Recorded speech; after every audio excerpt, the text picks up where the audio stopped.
मैं शर्त लगा सकता हूं कि आपको यह बात पता ही नहीं होगी कि आप अपने प्रोजेक्ट्स में बदलाव को एनालाइज कैसे कर सकते हैं। जानना चाहते हैं कैसे? Let me tell you. ये है डे 22 ऑफ डे 30, जिसमें हम बात करने वाले हैं प्रसिद्ध लेखकों की किताबों से लिए गए कुछ अनोखे कॉन्सेप्ट्स और फ्रेमवर्क्स के बारे में।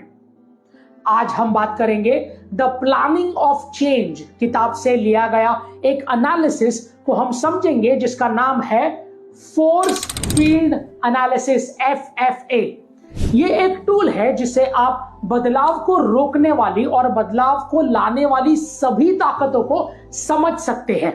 चलिए कुछ स्टेप्स में इसको और गहराई से समझते हैं। Step number 1, identify the change. सबसे पहले आपको जो भी बदलाव अपने जीवन में लाना है उससे पहचानिए। Identify the change. जैसे उदाहरण के तौर पर अगर बात करनी जाए तो आप रोज व्यायाम यानी कि एक्सरसाइज करने की आदत डालना चाहते हैं, तो ये हो गया identification of change.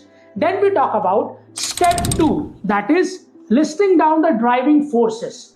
Driving forces वो फैक्टर्स है जो आपको बदलाव की तरफ धकेलते हैं और आपको बदलाव अपनाने के लिए प्रेरित करते हैं।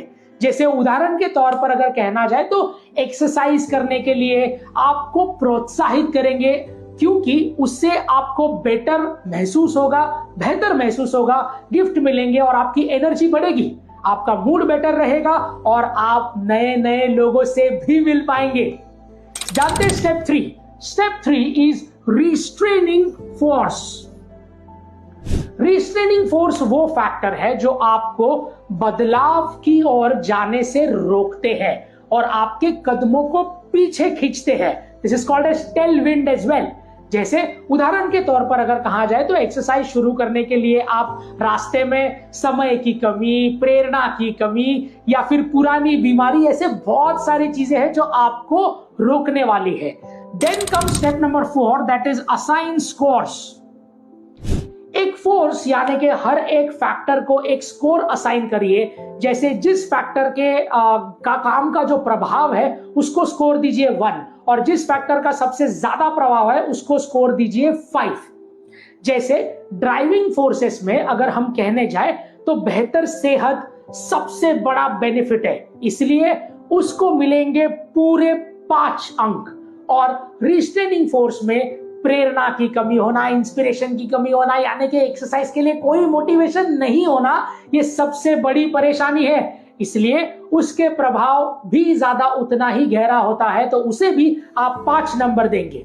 एंड लास्ट में we will talk about step 5, that is this, that is target for. एक चार्ट पर ये सभी फोर्सेस लिखिए जैसे मैंने अभी लिखा है और फिर सोचिए कि किस फोर्स को आप और बढ़ा सकते हैं और किस फोर्स को आप कम कर सकते हैं। जैसे ड्राइविंग फोर्स बढ़ाने के लिए किसी साथी के साथ वर्कआउट कीजिए या फिर जिससे आपको सुबह उठने की प्रेरणा मिलेगी उसके साथ वर्कआउट कीजिए एंड सो ऑन, राइट। और रिस्ट्रेनिंग फोर्स की अगर बात की जाए तो इसे कम कैसे करना है, जैसे जिम ढूंढिए, बजट फ्रेंडली जिम ढूंढिए, घर के नजदीक ढूंढिए तो कि आप जल्दी पहुंच सके।